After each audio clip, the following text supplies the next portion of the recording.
today is the Reform Alliance Succeed Scholarship Report, and I believe Ms. Valerie Pruitt is going to do that presentation. So I will turn it over.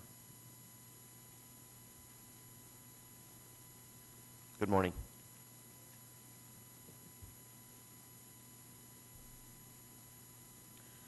Good morning. Thank you, Commissioner Key and members of the State Board of Education, for allowing us to share information about the Reform Alliance. We are a 501c3 which administers the Succeed Scholarship Program under an agreement with ADE. The funds allocated by the state are used 100% for student scholarships. All administrative costs are paid for with private monies. In just 13 months, 185 students have been approved, of which 173 are currently using a scholarship. There have been 12 students who have dropped from the program for various reasons. Some return to their own schools, their own public schools, demonstrating some families do choose traditional public schools as the best fit for their child. Upon return to their districts, these students have their full rights and protections to public education, including all special education services, completely reinstated. This program makes options attainable for financially challenged parents whose children are languishing educationally and searching for an opportunity to help their child succeed. Just like their traditional public school counterparts, SSP schools hire or contract with an Arkansas certified special education teacher to fulfill their obligation to their students and families. Lisa Huffmaster is here from Easter Seals to answer any questions you may have about contracting with a special education teacher. Lisa is a veteran of special ed with 22 years experience, the majority as an administrator. Also, like their public school counterparts, not all approved schools specialize in children with disabilities, but would have to implement the necessary accommodations for those students whose parents are seeking an educational environment where their child can flourish. A student is not eligible for the scholarship until after they are accepted to a private school. Schools are not required to admit students that they are unable to service adequately. Private school and public school IEP work together to develop a service plan that lists services the public school district will make available to the student. The student service plan must be reviewed and updated periodically.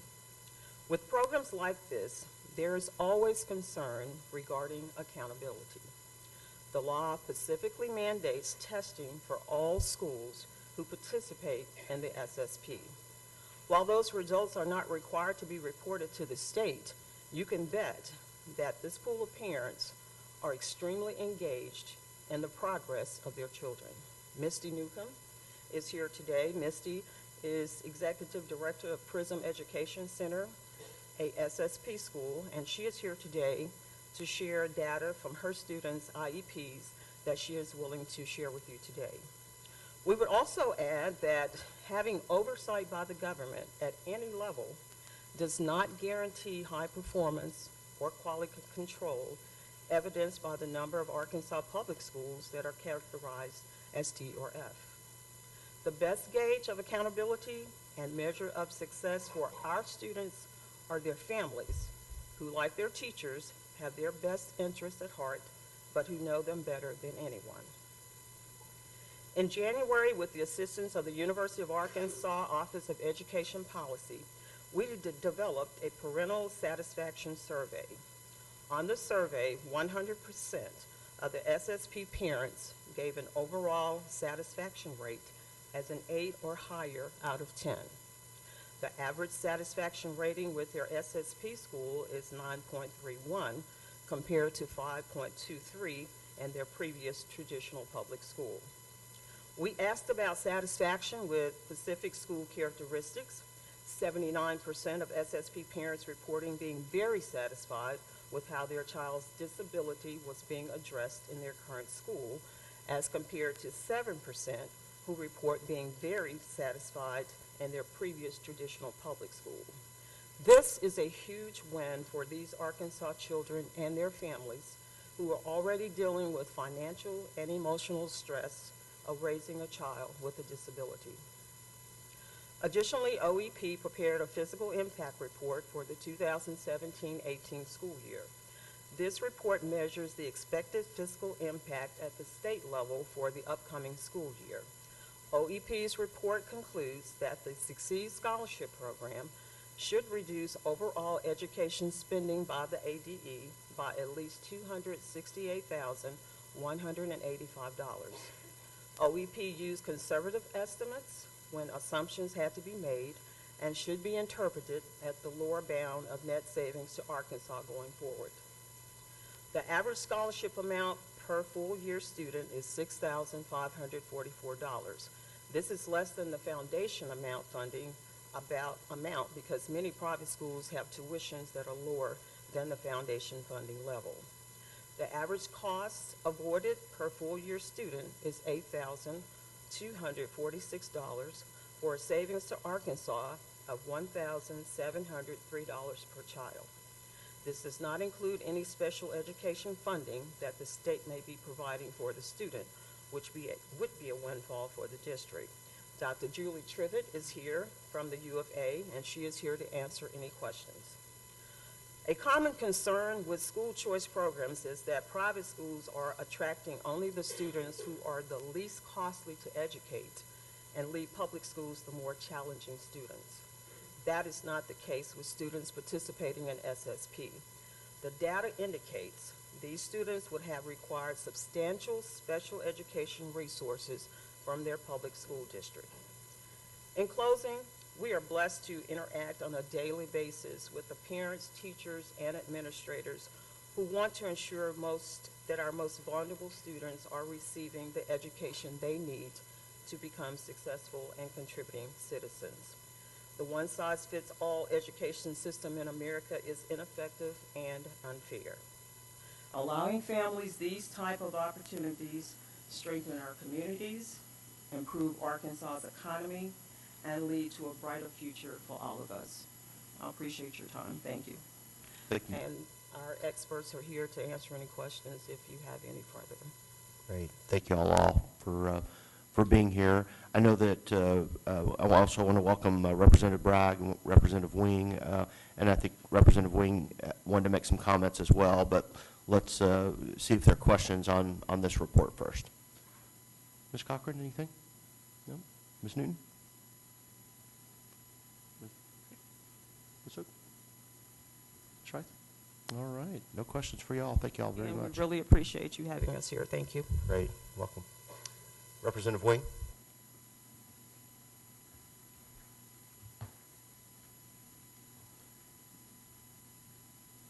Thank you for your time. I just wanted to, as a legislator, let you know how appreciative I am for the opportunity to work with the Succeed Scholarship Program. I played just a small part with it, but it was a part, and I apologize for my voice in advance. I think singing loudly in the shower maybe is not a good idea. But I've been grateful to be able to see the impact that this has had on some of these families. I don't know if any of you have children with an IEP or not. But these parents, very few of them come with any kind of training on how to deal with this issue. They're learning on the job and doing the best they can. And this Succeed Scholarship Program has given some of them some options and some hope. And they have been so grateful. I've had a chance to meet with some of them, and they've tearfully expressed their gratitude to be able to have a choice and an option of how to best educate their child. And those who have seen benefits have been immensely grateful for the impact that it's had on their family.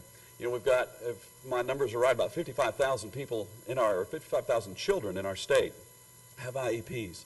This Succeed Scholarship helps less than 200 of them.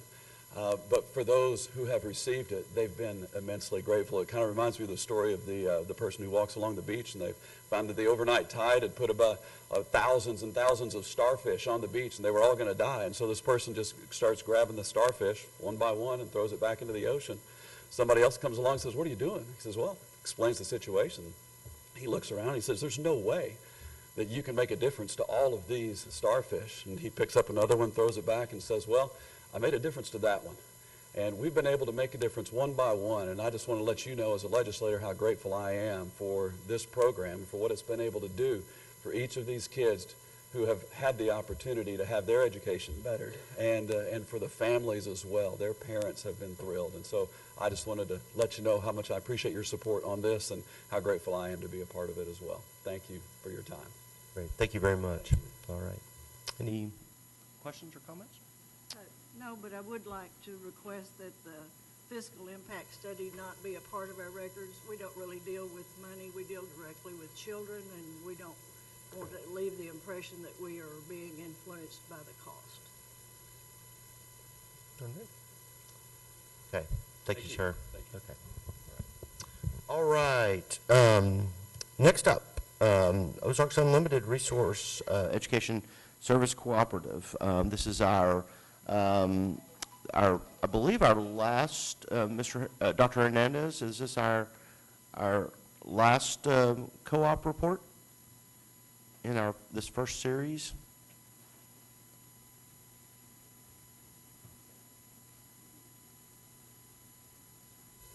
Good morning. It is the last one that's made it to you, I guess, in this series. We have a couple more that'll come next month. We've got approximately 5 more that we've still got to go. We'll go next week to Southwest Co-op and then kind of finish out the remainder of those. But we have the OUR Co-op report here for you, and be happy to answer any questions you may have about this one. All right. We've seen a series of these over the last few months. Any questions on this side? Anyone? Any questions over here? All right. I think we're getting the hang of this. Yes, sir. So thank you very much. Thank you. Okay. Next up, Ms. Cochran.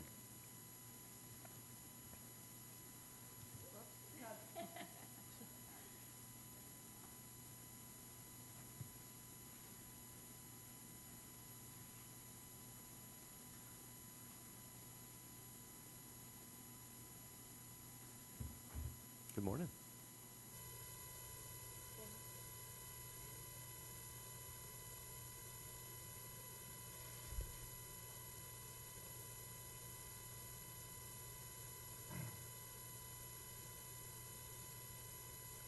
So last month in January, I told you all that I was going to take you down the road of cultural responsiveness to educational equity for the remainder of my term. And today, our stop is highly effective teachers. I'm sure Gail will get it up in just a minute.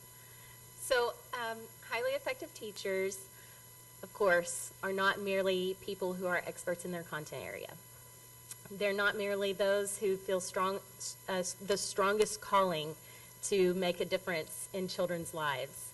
Highly effective teachers are professionals in every sense of the term, who provide intentional, targeted, individualized instruction that they carry out by using the wealth of knowledge and the wealth of carefully crafted strategies that they've researched, practiced, and honed. To ensure that every child has access to a highly effective teacher, we must recruit, train, and retain great teachers.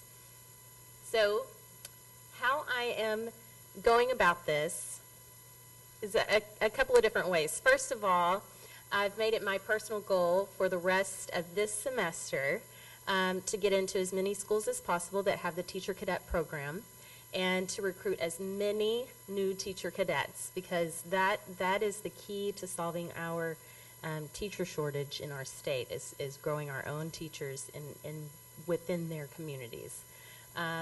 I would like to, personally, I'd love to see at least 2 more high poverty schools take on the Teacher Cadet program. I know that's not a large goal, but that's my goal. And then the other initiative that I've taken on is I am on several committees for the National Love Teaching Week campaign. And Love Teaching Week is a way to for teachers everywhere to rekindle their love of our profession, because it really is the greatest profession in the world. You can, next week, starting on February 14th. You can search social media. Oh, here we go. It's going to work. You can search social media using hashtag #LoveTeaching, and you can see all of the inspirational stories from teachers around the country, and sharing why they teach, why they love to come to work every day, and just spreading the love.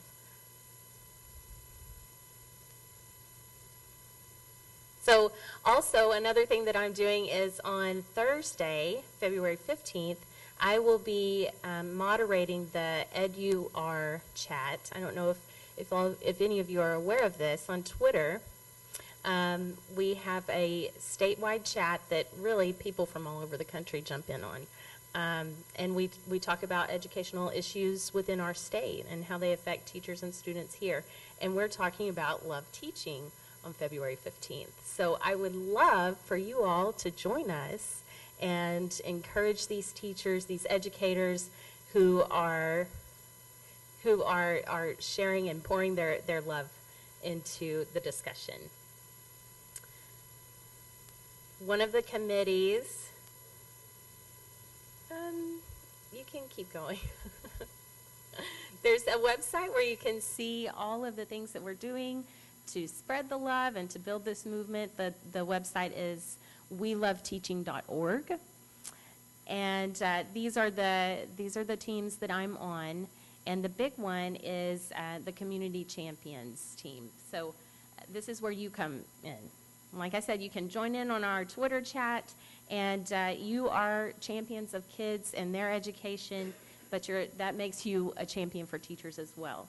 So I'd like to challenge you to get your friends, family, neighbors, colleagues, professional organizations, and your businesses to share the love of teaching, and to remind teachers that they are loved and they are supported, and to let people know that this is a great profession and it is a viable career. Thank you so much. I just fed in that and on Facebook to tell people to do that, and when I fed it in as a hashtag #LoveTeaching and then weloveteaching.org, it prints up the site for them to immediately click to. Great. So this is great. Thank you. Yes, you're welcome. Thank you. Any questions or comments? Yeah, over here? Yeah, thank you. Yeah, thanks always, as always. Great. Okay. Up on the, next up, Chair's report. I really don't have anything. We got our schedule for the next couple of months set yesterday. That was my main my main item for this month.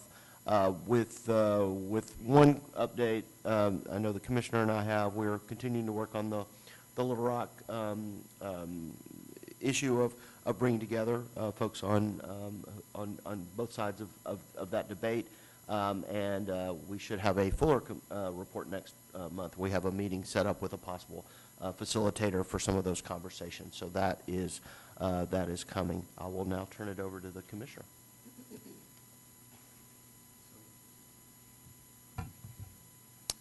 Today, we are celebrating National Councillors Week, I believe. Is that, or is it school counselors? No, we don't use the term guidance counselors anymore, right? I would like for Rodney Ford, Suzanne Knowles to come on up because they are in our counseling unit and do a lot of work with schools all over the state. And we want to take a moment as those team members representing counselors from schools all over the state of Arkansas, and also to recognize that Gina Wendell, our chief of staff, before she came to be chief of staff, was a high school counselor. Tina Smith, who's our director of special projects, has been a high school counselor for, I think, close to 20 years. And I'm delaying because the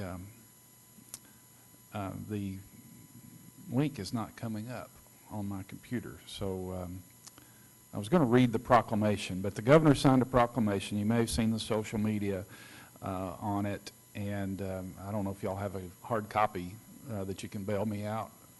Well, I do, but I didn't think to bring it. Okay, that's all right. Oh, it came, okay, good. All right, we've got it. Good, I'm not sure mine is a little slower than y'all. So this is a proclamation that the governor signed, and the picture of the presentation and all was on social media earlier.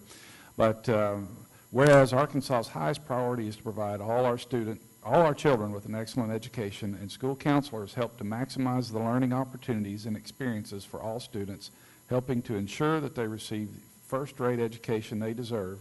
And whereas comprehensive developmental school counseling programs are considered an integral part of the education process that enables students to achieve success in school, and whereas as vital members of the education team, school counselors seek to identify and utilize community resources that can enhance and complement comprehensive school counseling programs and help students become productive members of society.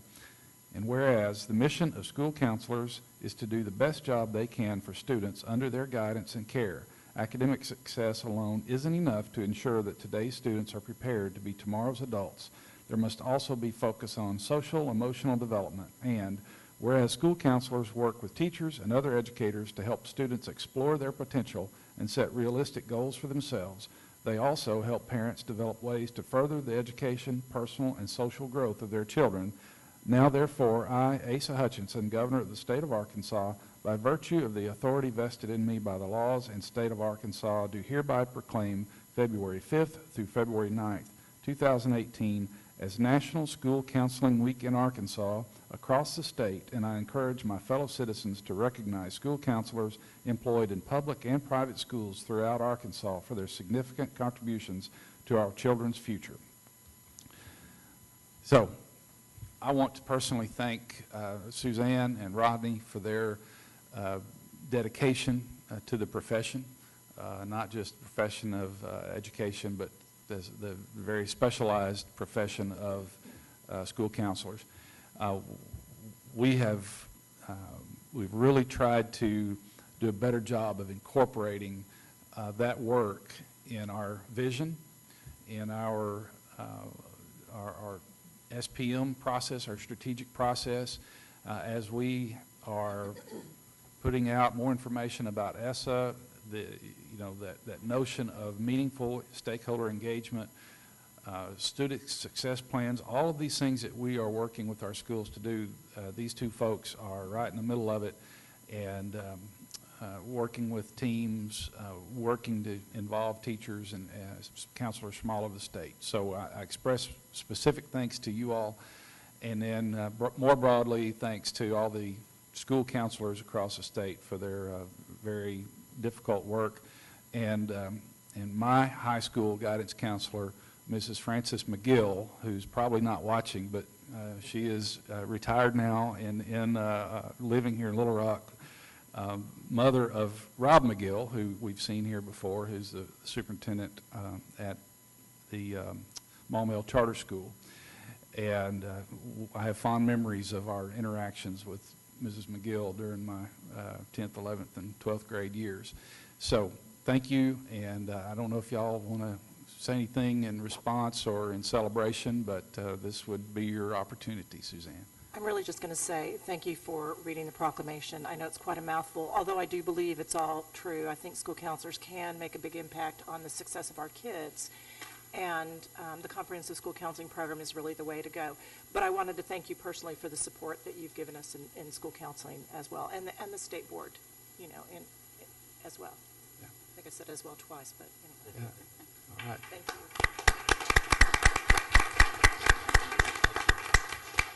Nothing, Rodney? You good? Okay. All right.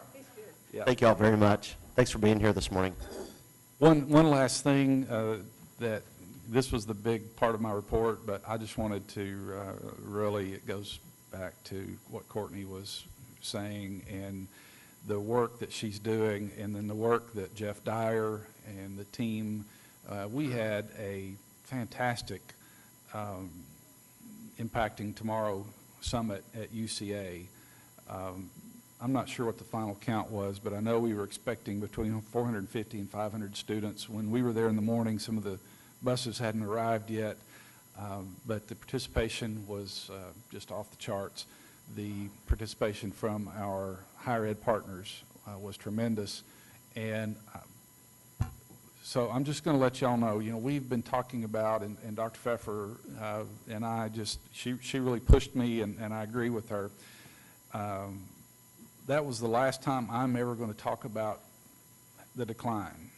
You know, I'm not even going to bring up the numbers because we've talked about it enough. And we're going to start talking about the increase of candidates, of teachers or students in educator prep programs.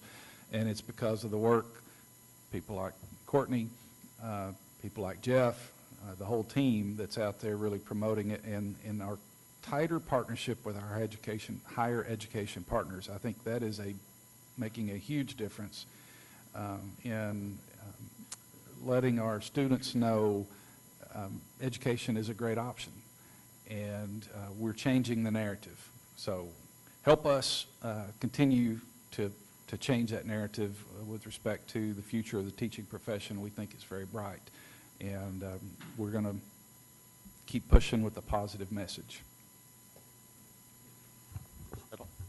Excellent. Thank you. Well said. Now up, we have our standing committees and liaisons and task forces.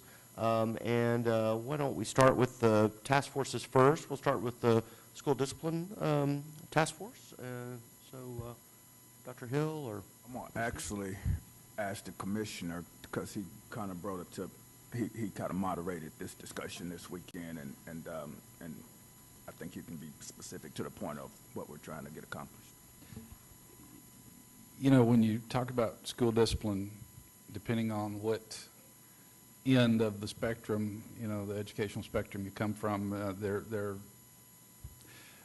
there are a lot of perspectives, a lot of opinions, and you know, I think our conversation has been very robust.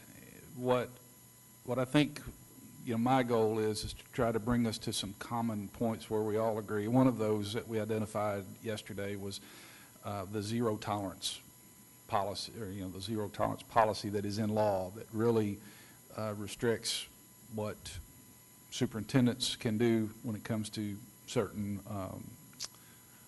disciplinary infractions. And so, you know, Dr. Abernathy, through the course of our few months that we've been working on this, you know, had issued or voiced some of his thoughts and thoughts from superintendents and administrators. So I think what we're going to try to do with the report that we're working on now is, as part of first steps of getting to actionable end for that task force, is I asked Mary Claire Hyatt to look at what are those zero tolerance policies that we have in statute right now or in policy. Bring those back to us.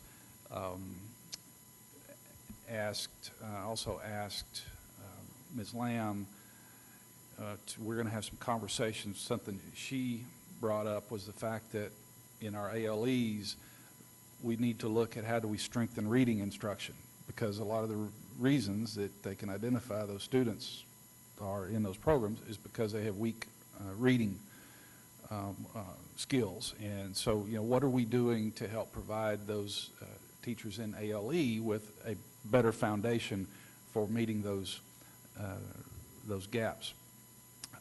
And really, because we could go for months and months or years on philosophical differences of sometimes you have to take a kid out of the educational setting versus, well, if you do, you know, how do you make sure that their education continues? So, so we're really going to try to hone in on 3 or 4 major points of agreement, knowing that the districts and the work is going to continue, because the issues that Little Rock District faces are going to be different than the issues that maybe Charleston, Arkansas faces.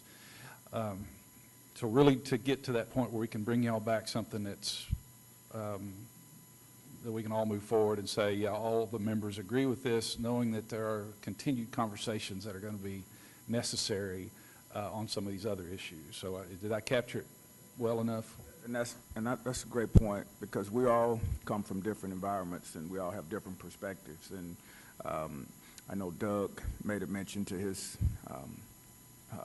wife having to send a child to the office, and by the law, the child had to be expelled because of what he said, but the child wasn't a harm or threat to anyone. And so, I mean, we want that flexibility within the law, and to understand when we put a kid out of school, that kid, even though that child, even though we've suspended the kid or expelled the kid from school, the kid is still in our community.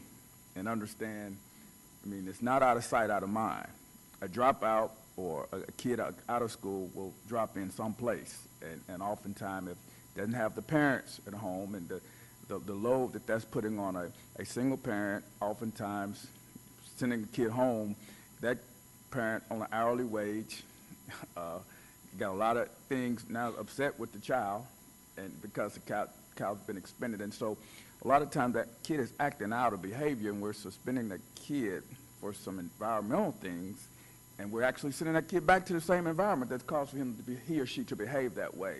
I just think it's really important we're sensitive to all of those dynamics, because sometimes the easiest thing to do is to send a kid away, and that kid is really starving for our love and affection to engage, and we need to find what that is, and to try to extend restorative justice, as Ms. Lamb has been talking about, and that's what's complex right now in this process. And you know, we'll be bringing that back to you all guys to get your input on that. Sounds fantastic. Any questions or comments, Ms. Wright? Ms. Dean, did you have anything to add before we, okay, Ms. Wright? You know, I think maybe more than anything, maybe understanding a little bit more of the timeline of some of these next steps, but very excited. And, you know, I think any time when we can ground things in an audit of the policies that are in place, right? I mean, it seems that too often things are happening, unintentionally. And so just understanding where the opportunity here is for reform, and especially is it something that we can do as a state board, I know I would be all in favor of. So just kind of curious what, for the next steps that you did outline, what kind of timeline do you think might be associated with that? And so I think Ms. Hyatt is going to be working, hopefully it'll be something that she can bring back in the next month's meeting. But certainly by, you know, we'll get that report and we'll work from there, because we expect that part's going to require legislation, and we'll have to see what the possibility is for forwarding it.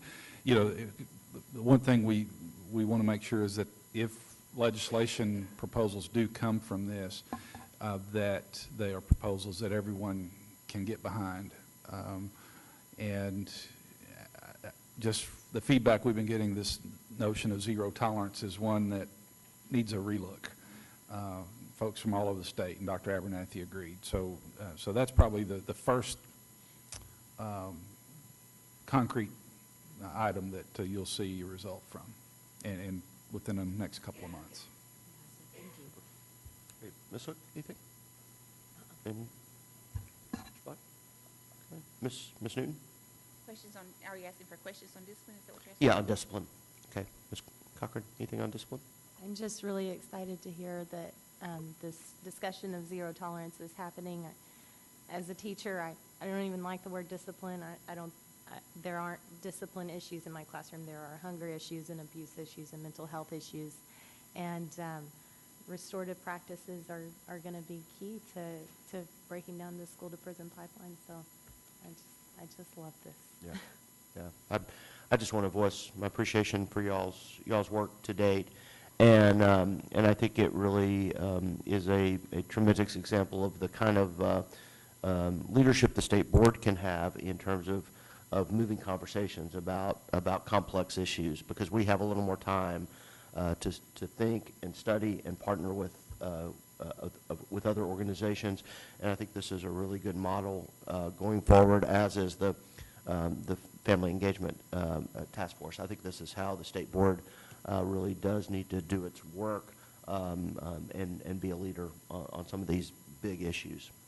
Yes, and I would encourage, if you have, there's nothing new under the sun, so you probably have thought about this, but if the principals would notice are there certain teachers where the kids are constantly getting into trouble, and does this child have trouble with all the teachers during the day? Because sometimes it's like you go out to eat with a family and one family's kids are running all over the restaurant and the other kids are sitting politely. Sometimes it's a matter of teachers needing help with classroom management skills, and so then the ripple effect becomes the child getting in trouble when in fact it was the adult who, through no fault of their own, maybe they just don't know how, is allowing stuff to get out of hand. So I think you're so right in how we respond, because, you know, as the commissioner seen me as far as working with a child being offensive towards me, I'm not offended in return. Not whatsoever, because I know that that's just a kid. And so why am I going to disengage that kid to get positive reinforcement than disband that kid to a negative environment? And I think sometimes our teachers are so offended by a response from a kid, and the kid is just responding to what they've been educated by in the home. And I think sometimes we can't be, you know, I realize when a person offend me, they control me, you know, and when a student act that way, but we've heard like a person say, well, if a kid cursed me out, then I'm gonna put him out of class. And I understand that if that's necessity for the educational environment, and we have to disband kids sometimes. But I just think that's the easiest approach rather than sometimes the best approach. And I really appreciate you all as teachers seeing that, and we're trying to work through that, because it's an educational environment that we must respect, and that's we all got that. And Ms. Lamb, I love her because she said if they deserve to be arrested, we have to do that, you know. But just because the kid upsets me and I'm having personal issues, because we all bring things to class with ourselves sometimes, and we're frustrated. And I want to say this because I'm community leaders, and we're talking about community engagement, and I think from a business community, and I shared this yesterday, that Steve Landers, we know that's what Steve said, you know, as far as his commercials, and I was having lunch with him, and he told me, he said, Coach, he said, you would be amazed that most of the cars stole off my lot are by 14-year-old kids now. Now, you know, think about a 14-year-old kid, probably out of school, still in a car, been disengaged from the educational environment, negative role models. I mean, we have to understand that, and that's the thing that I appreciate the commissioner allowing us to look at things totally different, because what was correct in 1970 is totally different in 2018. And we have to look at that, you know, from an educational standpoint, because we're paying for it someplace. You know, she said, we're educating more GEDs in prison now. I mean, I spoke in a prison, there was the largest graduating class of GEDs, and the families were ecstatic that their children were getting GEDs, and I just sit there and I said, man, isn't it amazing that we come to prison to get a GED? But that's the process that we, you know, community engagement that we got to. I'm working on a project now for the commissioner that we're going to take the community into a school. I mean, that we have to do that because of discipline issues. But we have to think differently about this problem. And, you know, the zero tolerance, I mean, there are effects to that outside of our school, in our community, because a dropout will drop in somewhere. Just say, Ms. Zook, to your point, this is why I always try to stress and bring up in our conversations with the leadership team, ADE team, is that these are not separate issues. So classroom management, our RTI process, you look at all the components of that.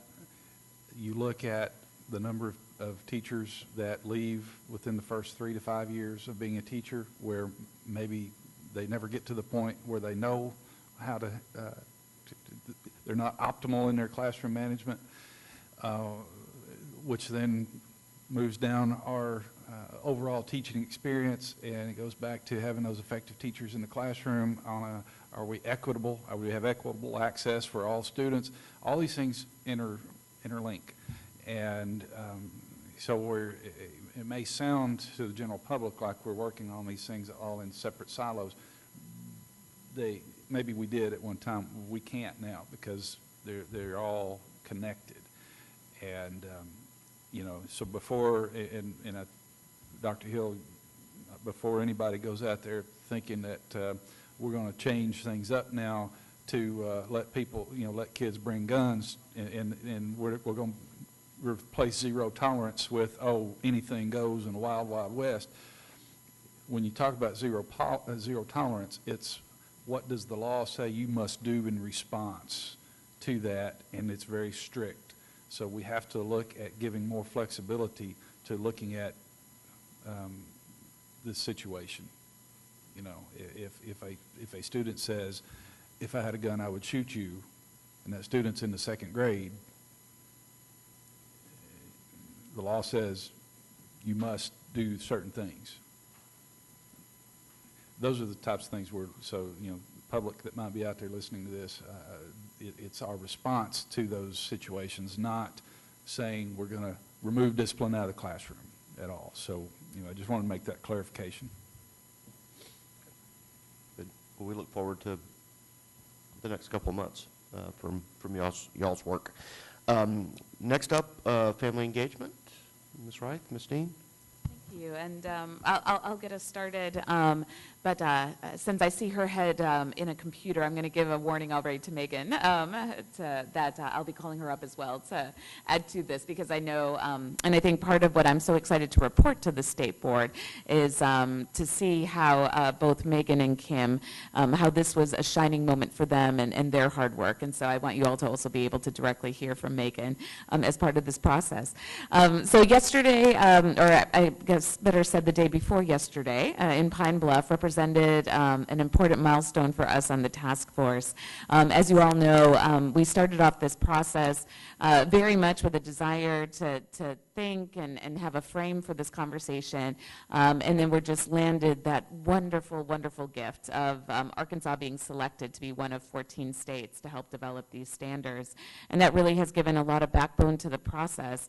And I know that hasn't always been easy. I know, and I would like for all of you to know how hard Megan and Kim are working, because the CCSSO has left them with a very ambitious timeline around the development of these standards, you know, developing a plan, meeting markers. But in some ways, it also has been this best gift, and I know I personally feel it, as I only have 5 months now left on the State Board, in really being able to feel that we're producing outcomes, right, as we go. So to your point, Dr. Barth, as you challenged us a few months ago, let's make sure we're doing outcomes. So the purpose of this first meeting today was to create a broader coalition outside of the Department of Education of different stakeholders who can work with us in the development of the standards. And so bringing Dr. Aurelio Montemayor from IDRA was important for us because we wanted everybody who's been involved to date to be an active participant in the conversations that happened Wednesday about what this coalition could and what are some of the processes by which they'll tackle, right, the creation of these standards. And it was, you know, again, a celebration to our state and all the education champions out there across sectors. I mean, when else can you give a 2-week notice, or maybe we gave 3 weeks at most, Megan, to over 150 different stakeholders who converged on Pine Bluff on Wednesday, of which I think in the end we had maybe 70 or 80 89. So we had 89 folks attend, and that was even despite ice up in Northwest Arkansas that we know kept some of our folks from being able to be there. But it was an amazing cross-section. I also have to personally thank my colleagues, our colleagues, Ms. Newton and Mr. Williamson, who also joined as part of that process and being participants in the conversation. So our goal was to make sure these stakeholders knew about the process and that the outcome was to develop standards, but also to let them know that we wanted to develop a coalition. And for us, it was important to engage these stakeholders in this conversation because we had reached a pretty quick consensus in our conversations. This coalition to develop standards can't include everybody, which sounds sometimes counterintuitive, but the reality is we know that to actually be able to draft something requires a small enough group of folks that can come to some sort of consensus on what that looks like, and that with over 150 people interested, and that was just with a first stab, right, of folks that we knew would be interested in this topic, we knew that we would be undermining the process itself if we didn't find out some sort of way, right, to create a coalition that could be representative and could actually get some of the work done. And so we were grateful as one of the outcomes of this that there was consensus around that. I mean, we even had very pointed questions around the number of stakeholders that we thought should be around this coalition, and it seems that the groups in and of themselves landed on a number between 10 and 25. And so our next steps right now is really to synthesize the input because it was a very engaging process. It was almost all based on small group conversations. We wanted to make sure we heard the voice of every single person that was there. And so where there was some reporting back, we know that we may have missed some of the rich conversations just because there were so many of them that were happening simultaneously. And so Megan and Kim definitely have the unenviable jobs right now of sorting through several pages of reports and documents to make sure that we haven't missed anything, because one of the things we did hear over and over again for the people that were there, we want to know that you're hearing us, right? That we didn't just come here to reiterate this same concept of family and community engagement, which everyone knows is good, right? But that they actually could feel that we were hearing them, that we were actually going to do something about what they said. And so beyond the synthesis, though, CCSSO has kept us on this ambitious timeline of actually creating the coalition. And so we're having a follow-up meeting today to actually do a first stab at what could be the criteria, the different sort of diversity characteristics that we want featured in this coalition. And for me, this is one of the reasons it was so important to have Gina Dickey be a moderator in this process with Forward, because one of the things we don't want to do is just pull all the same people Forward has, right, for their steering committee. And we also want to be able to strategically look at gaps and how this feeds into the bigger education vision process for our state. Again, that we're not just siloing out family and community engagement, but this can be part of the bigger strategic conversations that we're having in the state, right, about making sure that every child gets a quality education. So that's going to be what our goal is for today, to actually establish the criteria for trying to define these individuals and identifying who they are. The second big task that we have before us today that we did announce for everybody that was at this meeting is that we knew that we had to start the conversation somewhere with a state meeting, right? But we knew it would be imperfect and that there's a lot of folks that maybe want to engage but wouldn't be able to just because of the distance, right? And we did do the meeting in Pine Bluff, and we really appreciated Kim and Megan honing in on that, because too often folks in the Mississippi Delta don't participate because of distance. So for us to be there, that was important. But obviously that did present a distance issue for other folks. And at the end of the day too, and this is something I'm really hoping to bring to the table for my last 5 months here, but I hope that we can use these regional meetings as an opportunity to actually go to communities where we know they are struggling with family and community engagement. I think one of the reasons that we had such a high turnout at this event is because we had the champions at the table. These are the people who are already living and breathing this every single day. And it was exciting to bring them together, because when you break down silos, right, you develop develop a team. And we know that to do this work, to not just develop the standards, but implement this and make sure this is a meaningful process, you need an army of champions. And I think that's what we honed in on. We have a strong army of champions. But really, to get at the issue of family and community engagement is bringing people to the table who aren't currently at the table. And so we hope that these regional meetings is an opportunity both to maybe target some communities where we don't feel that maybe family and community engagement is as strong, but needs to be, to help those districts really reach every child. And also it's an opportunity for us to be able to ask the question, who didn't show up, right? And who can we strategically engage vis-a-vis that process? And I know that Kim and Megan have set forth a timeline, again, very ambitious, I believe May and June, is it, or April and May, to do the regional meetings. April and May. So if I can say ambitious, that it is. But at the same time, if there's any two women that can help lead us, it has been these two phenomenal women.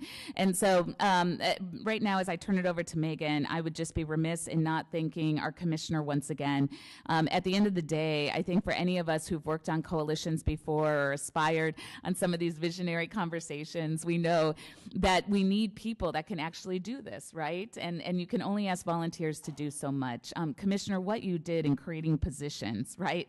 Actually putting time and resources of the department behind this, that's been the game changer. Honestly, when I look back at these last 7 years and say, why hasn't this happened before?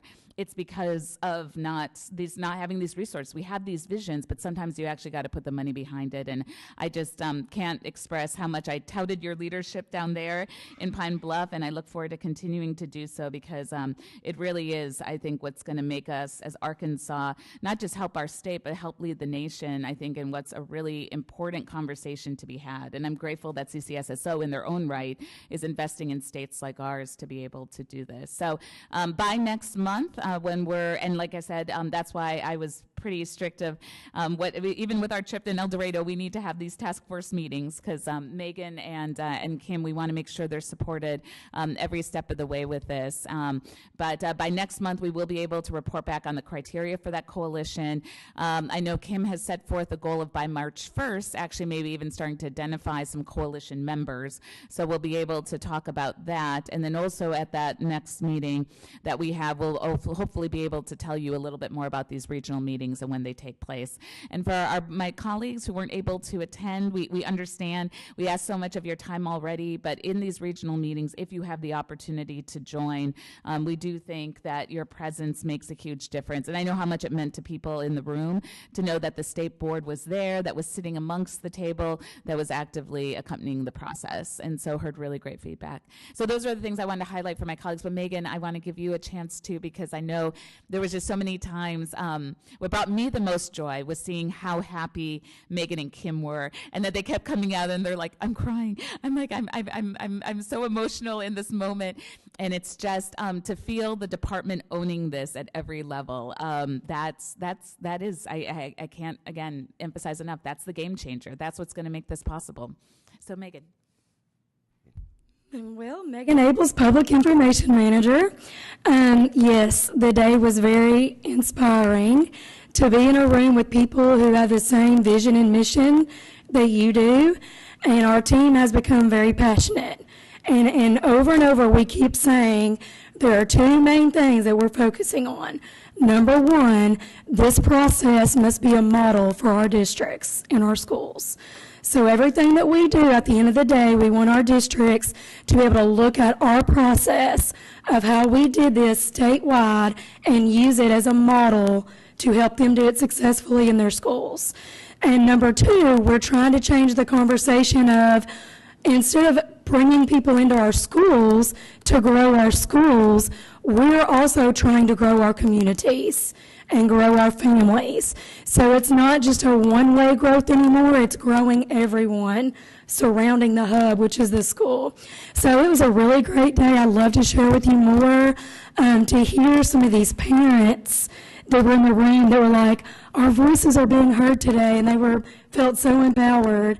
And then people who do this every day who said, wow, the state is serious about partnering with us. And it's just going to be a great thing. I feel like it's going to be a game changer families are the foundation. They're the first teachers to our students, and if we're not partnering with them, we're missing a huge gap. So I feel like this will lead us on the way to leading the nation in education. So I'm open to any questions you may have. Thank you to those of you that came and supported us, and we will definitely want you at our regional events. I did have people say to me it felt so empowering to sit at the table with a state board member and talk about these things in our community and how we want to involve families in our schools. So I think it would be very, they would be appreciative to have you there, but I think it would say a lot about your commitment as well for you to come. So. Great, thank you. Ms. Dean, anything to add?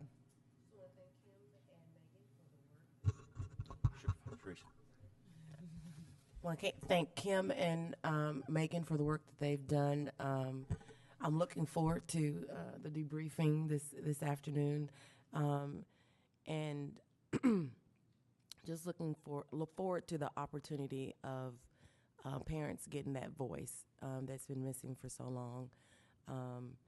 And I think Arkansas will be a trailblazer in this aspect of bringing education in Arkansas where it needs to be, because I'm a firm believer that the fabric of the community starts with the family. And if you want a cultural shift, if you want things to change on a consistent basis and not just a temporary thing, it's got to start with the family. So I'm looking forward to all the work and the benefits that will come.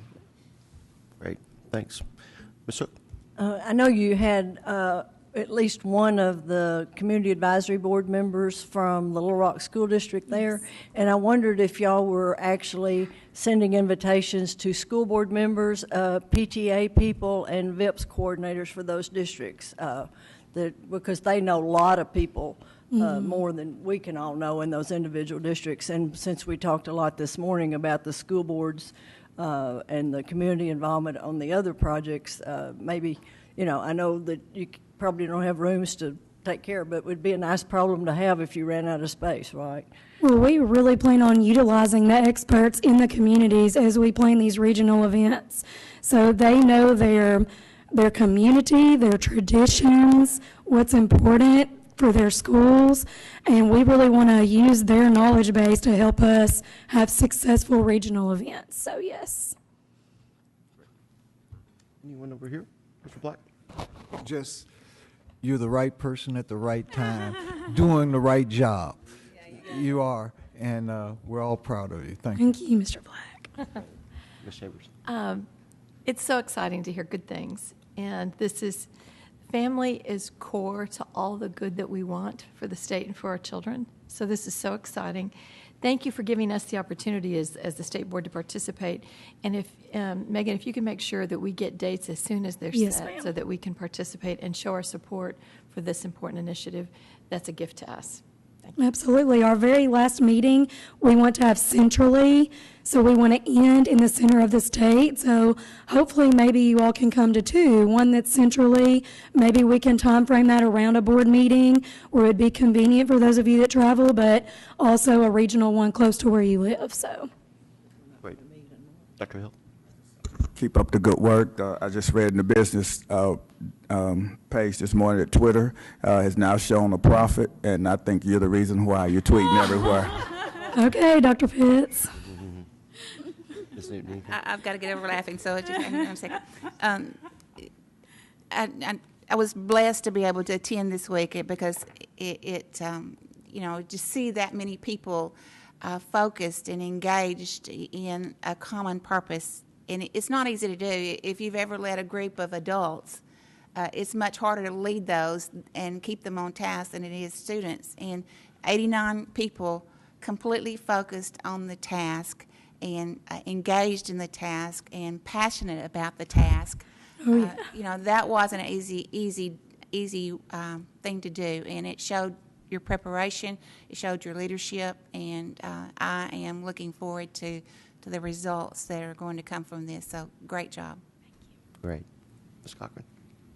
The department obviously is so fortunate to have Megan, but really it's the kids in our state that win having her in this role. Great.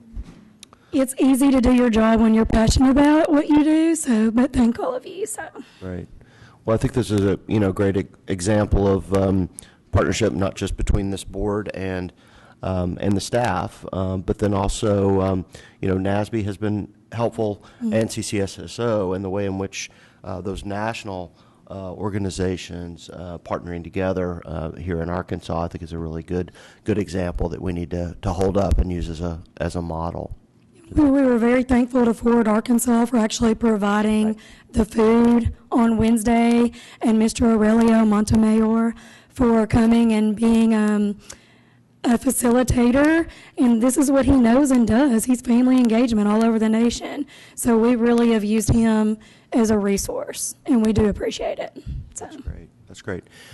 So to get to the totally pragmatic, in terms of meeting times next month, did y'all identify a time that is going to work, you think? I think it'll be after, and I think the two options, I'll look to Ms. Hollis to this as well, but it'll probably be either after we convene on Thursday or using Friday morning. Okay, so in the late afternoon or evening? Either late afternoon on Thursday, like we're doing a working dinner, since we won't, assuming that we're not going to have a dinner as a board because it's just a one-day meeting. So either to offer the option of either a working dinner or Friday morning. Okay, and then in terms of the discipline task force, did y'all figure out a time to meet next month? Yeah, Okay. we didn't talk about it, so we'll get. Well, I feel, both these groups have a lot of energy moving forward, and I don't want a month of scheduling difficulties to stymie y'all's work, because I know the clock is ticking, so, okay. All right, awesome. Yeah, she is the best scheduler. Yes, she's All right. keeping us in order. Excellent, okay. Very exciting stuff on both fronts. On the liaison front, I'll start, Ms. Zook, anything on special education this month? Nothing in particular, but I don't know if you all saw it or not, but Arkansas is #1 in the nation in the graduation rate of special ed students. Oh. And the OEP did a study, because like OEP does, well, why is this? Why, or is it watered down? Is it blah, blah, blah, blah? But they looked at 3 criteria and then compared Arkansas to other states of similar, with enough similarities they felt it was good. So, we always want to be #1 in something, so that's a good thing. Great. So that's all on special ed. Do you want me to do the other Yeah, one and too? so also public school accountability. Okay, Public School Accountability has hosted 7 groups of stakeholders to recommend scores for A through F. And I attended one. Ms. Newton was there. I don't know if others attended or not, but those were, intense, probably similar to your Pine Bluff experience. They hosted 2 Essa webinars, which are available to be viewed on the archive site. They have many, many informational documents that have been out. They hosted a parent, family, community engagement meeting, which I think that's part of what we've just now been talking about. And they're working to prepare the report cards for April. So the schools, the criteria will be set, and then the schools will get their grades in April. And then a team right now is attending, along with the School of Gillette and DeQueen, because they're #1 in Title I schools in the state, are attending a conference in Philadelphia. They said it was to get grants from the U.S. Department of Education. I suspect it was to celebrate the Eagles winning the Super Bowl. That's all. Great. All right. Any questions on public school accountability? Ms. Newton, anything on ESSA? Yeah, I have a couple of things beforehand. Over the last couple of years, when you hear reports of, our reading levels in the state, concerned about how low they are, and then kids coming into classes, behind 2 and 3 years, and teacher shortages, and in my mind, I started seeing a mountain building up, in education of things that we had to overcome.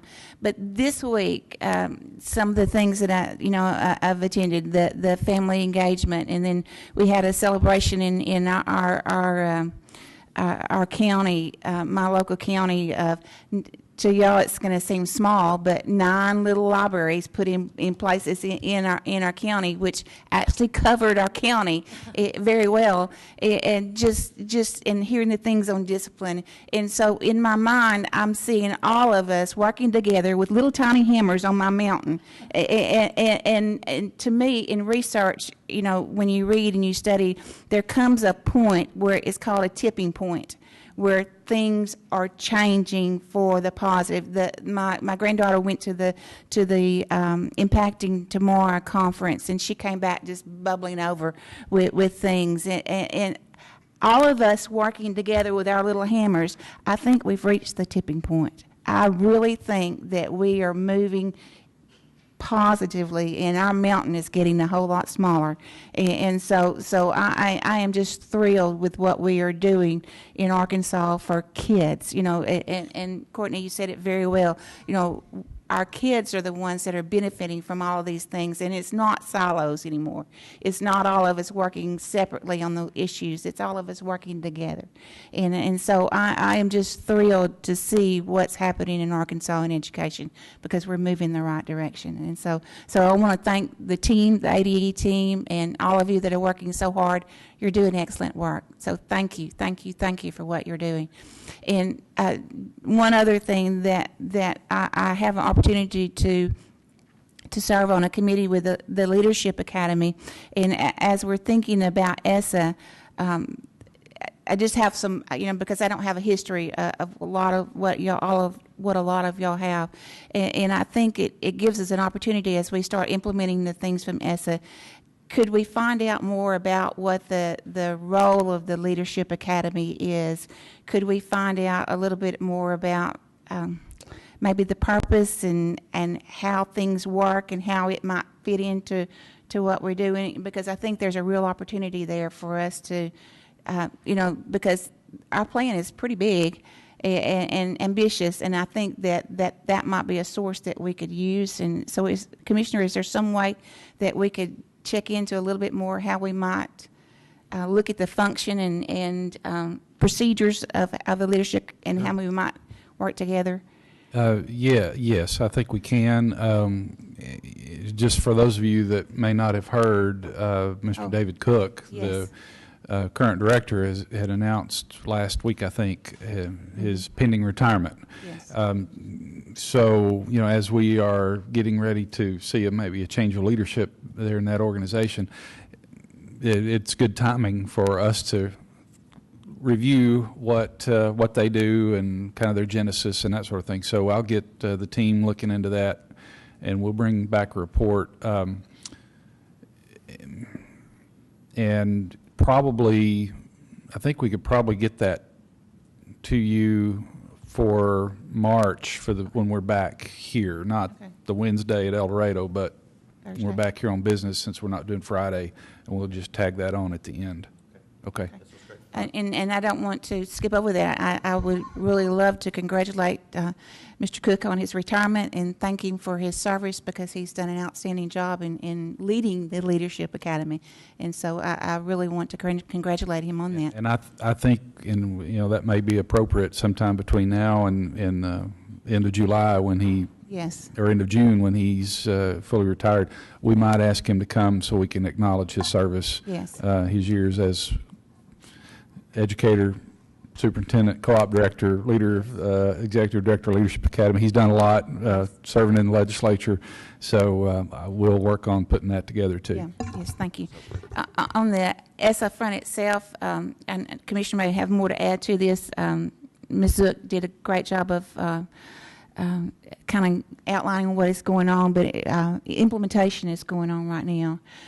The ADF and the webinars and the different things that are going on right now. The department is working really hard on the implementation and doing a great job of informing districts and being transparent about the process and making sure that what we're doing as a state is aligned with what is in the federal ESSA plan itself. And so and that's not an easy task to align those two systems. And so the department is doing a great job. And I would encourage you, if you get a chance, if you didn't get a chance to come to the A to F or some of these other webinars, it's very helpful to me to understand the process, because I mean we will see these cut scores come in a month or so, and so if you've gone and you've been there, or you can view the webinars to see how these are not just arbitrary numbers that somebody picked out. There's meaning behind them, and so I would encourage you, if you have time, to sit down and look at some of these webinars and sessions that they've had, because it helps me understand and hopefully do a better job of what we're being asked to do. Right. And thank you for your comments at the opening. Very, very well said. Just to point out, I think A to F is those cut scores is probably one of the things you will see that we're going to put together in a special board meeting that we'll be calling, because we need to get those moving for us to get through the emergency rules process in time for it to be ready for the April report card. We're going to need to accelerate that timeline a little bit.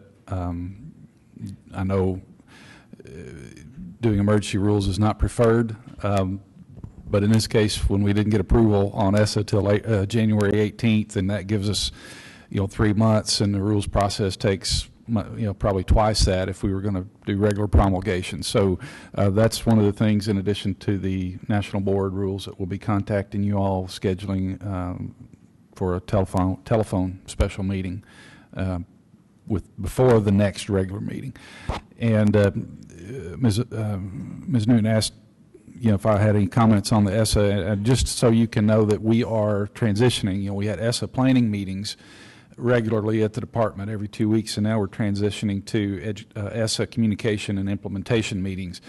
I've made a commitment, and just to reiterate that commitment, that our stakeholder engagement process would not end with the approval. It has to continue and will continue.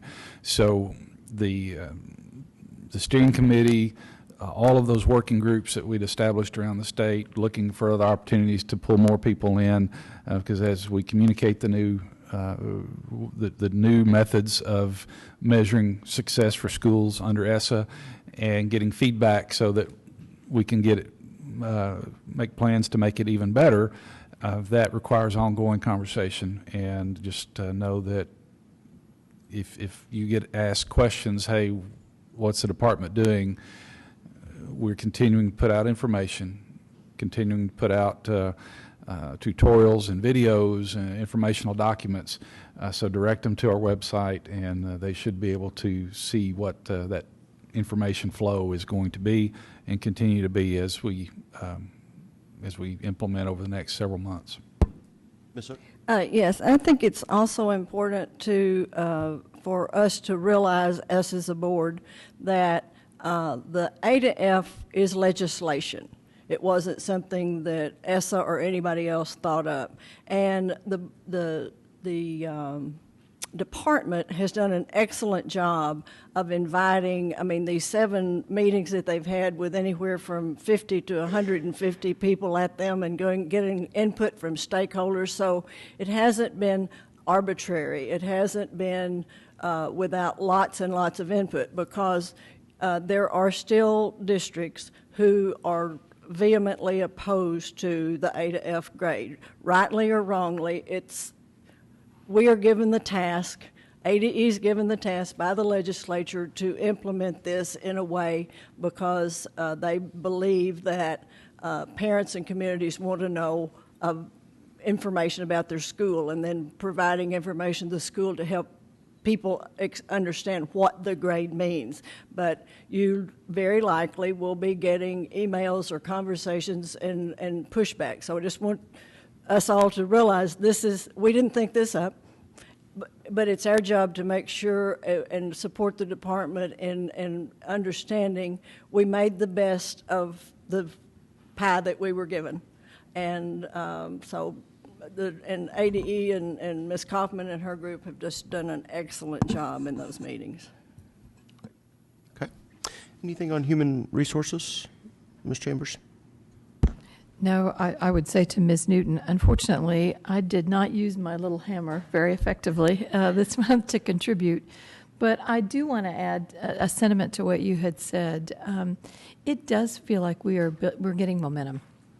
And there's some very good things that are happening. And they're not independent. You really get a sense that they're building on each other in a very meaningful way. And just wanted to express my own appreciation to ADE and all the folks that are working so hard, because it's bearing fruit. Thank you very much. A couple of things on the forward front this month. Forward obviously is now, as it moves into, I guess really its third full year of operation, is beginning to think about how it does its work in a way that uses the energy that was so important in the original vision of Forward, using that energy going forward, knowing that that the way in which those folks have been organized probably needs to be rethought moving forward as they get staff who can carry out some of those tasks that had to be done on a volunteer basis initially. So that is underway, and they're doing some strategic thinking in that regard. They are putting a lot of energy into Forward Communities, and they held a full-day session with all of their community resource partners, all of the folks who are working in those individual communities last week, and each of the 5 communities appears to be on course to complete their community strategic plans. And to really, as Ms. Abel said, really see the school as a hub, but a lot of other partners in each of those communities really working together to make that happen. And they are going to highlight those plans from the 5 communities at an event in the spring that they are calling Forward Together. And so you will probably be getting invitations to hear what's going on at the individual community level. And of course, all of that work now beginning to focus on how could lessons be learned from those 5 communities in other communities around the state, and really beginning to spread the energy. So that is what's up on the Forward Communities front.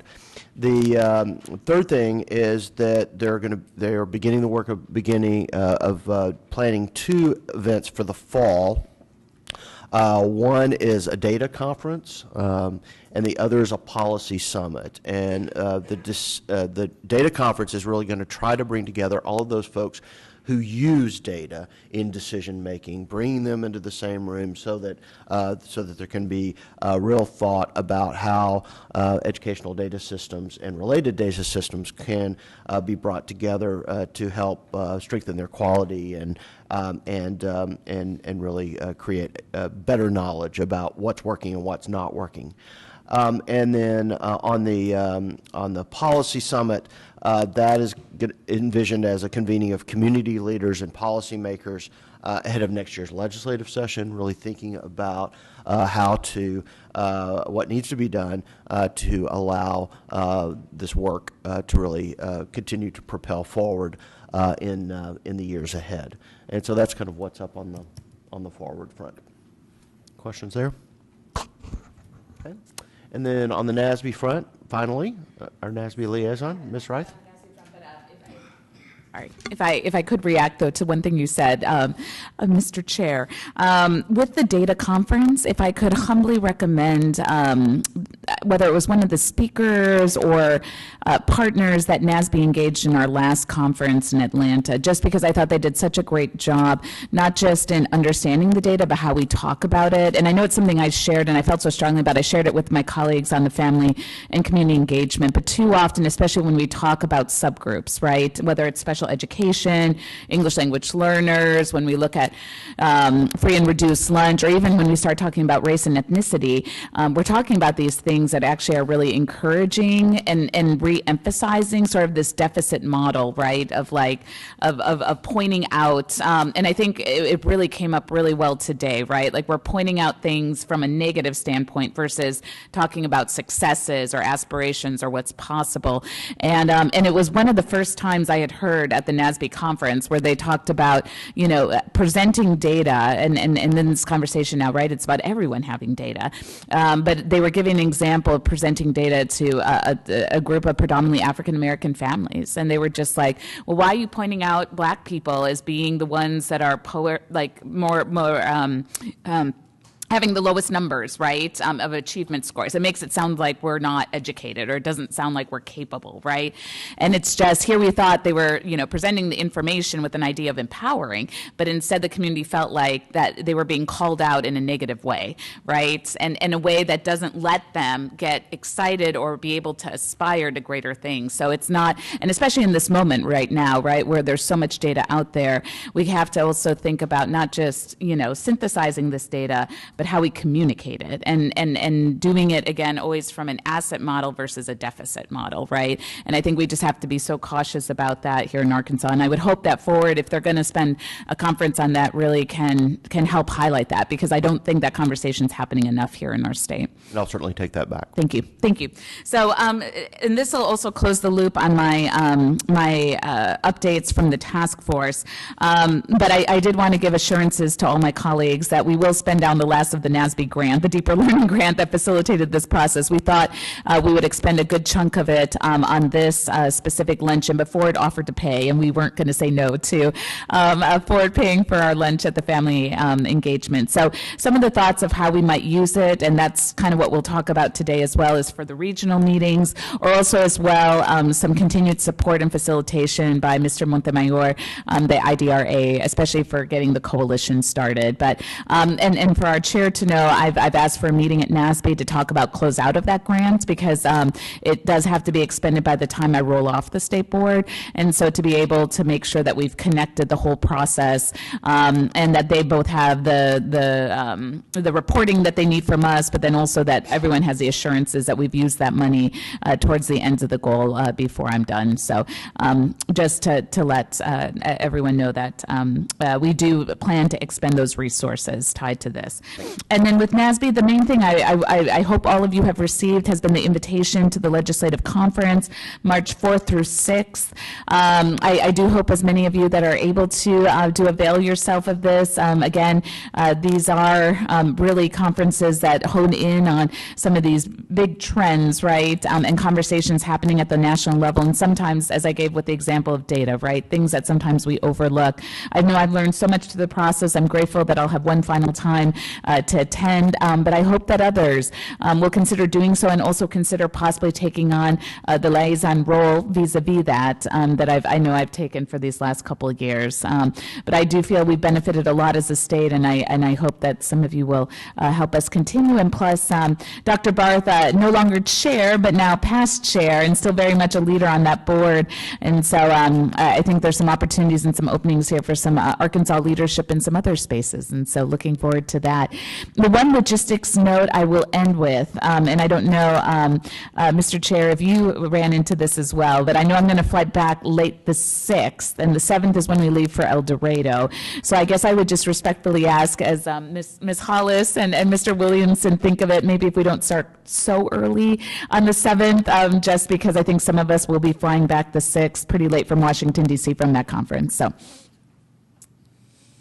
Because you come back from CCSS as well, that same thing. So same on Tuesday. So if we could just not have like I know Mr. Williamson said, well, I think we're going to get you guys all to the ADE at 8 a.m. and you can depart from there. So maybe if it's a little later in the morning or something. I want to maximize our time in El Dorado, but just offer that for those of us participating, if we can be conscious my of the advantage logistics. is I'm flying back to Little Rock, and I'm not sure if I'm flying to Northwest Arkansas, Okay. so I got to somehow get back down here.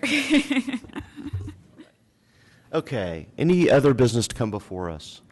All right, good meeting. Thank you all very much, and I would now invite a motion to adjourn. Motion by Mr. Black, second by Ms. Newton. All those in favor say aye. Aye. All right, have a great month, and we will see you in March.